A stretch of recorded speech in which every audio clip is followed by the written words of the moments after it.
अप्रैल 9 की रात से नजर आना शुरू हो गया था कि पाकिस्तान की अवाम ने यह फैसला कर लिया है कि अब उन्हें किसी सूरत में यह कबूल नहीं है कि उनके फैसले बंद कमरों के अंदर बैठकर और सौदेबाजी की बुनियाद पर किए जाएं। जो भी फैसले होने हैं, अच्छे होने हैं, बुरे होने हैं, वो पाकिस्तान की अवाम ने करने हैं।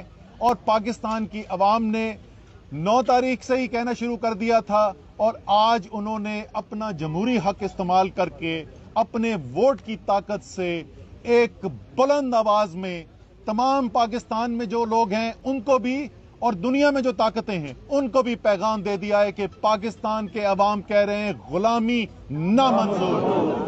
अब आगे के फैसले होने हैं जी। यहां से आगे अब कैसे जाना है, जाहिर है पूरी सियासत बदल गई है इस नतीजे से जो आज आ रहा है। तो चेयरमैन साहब ने, इमरान खान साहब ने कल कोर कमेटी का इजलास बुला लिया है।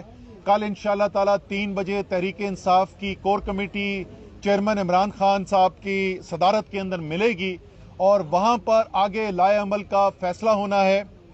लेकिन मैं आपको ये जरूर अभी भी कह सकता हूं कि जो मैं बहुत अरसे से कह रहा हूं कि जब ये इंपोर्टेड हुकूमत बिठाई गई और शहबाज शरीफ को वज़ारत उज़्मा की कुर्सी पे बिठाया गया तो उस वक्त भी मैंने कहा था कि इनको बिठा तो दिया गया है, इनको ना ये समझ में आ रही है कि किसने बिठा दिया, ना इनको समझ में आ रही है कि करना क्या है इधर बैठ के।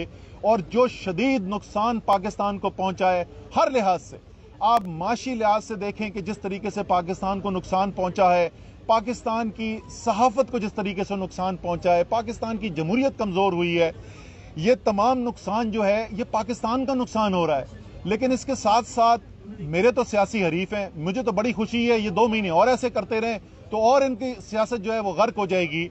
लेकिन पाकिस्तान का इसके अंदर नुकसान है। शहबाज शरीफ साहब अब 22 जुलाई को एक रस्मी कार्रवाई बाकी रह गई है। 22 जुलाई को इंशाअल्लाह ताला चौधरी परवेज इलाही पंजाब के वजीर आला बन जाएंगे। आज़ाद कश्मीर में पहले ही तहरीक इंसाफ की हुकूमत है, पंजाब में तहरीक इंसाफ और इत्तेहादियों की हुकूमत बनने जा रही है और इसके साथ सिंध में पीपल्स पार्टी की हुकूमत है, बलोचिस्तान में बलोचिस्तान अवामी पार्टी की हुकूमत है। तो शहबाज शरीफ तो बुनियादी तौर पे इसके बाद इस्लामाबाद के वजीर आजम रह गए हैं। तो ये जो है और ये भी वो शहर इस्लामाबाद जो 2 तिहाई तहरीक इंसाफ का है। तो मेरे ख्याल में मेरा सियासी तज्जिया ये कहता है कि शायद अब तहरीक इंसाफ से ज्यादा उनकी ये जरूरत बन गई है कि एक नए इलेक्शन की तरफ पाकिस्तान को ले जाया जाए। इस हैजान से, सियासी हैजान से और माशी हैजान जो पाकिस्तान में पैदा हुआ है उससे पाकिस्तान को निकाला जाए। लेकिन खैर ये उनके फैसले करने के हैं, जो हमारा फैसला करने का है। इंशाअल्लाह ताला जैसे मैंने कहा कि कल 3 बजे के कोर कमेटी के इजलास में इमरान खान साहब उसकी सदारत करेंगे, चेयरमैन PTI, और उसके बाद जो फैसले हैं आगे के लाए अमल के उसके बाद हमें ऐलान कर दिया जाएगा।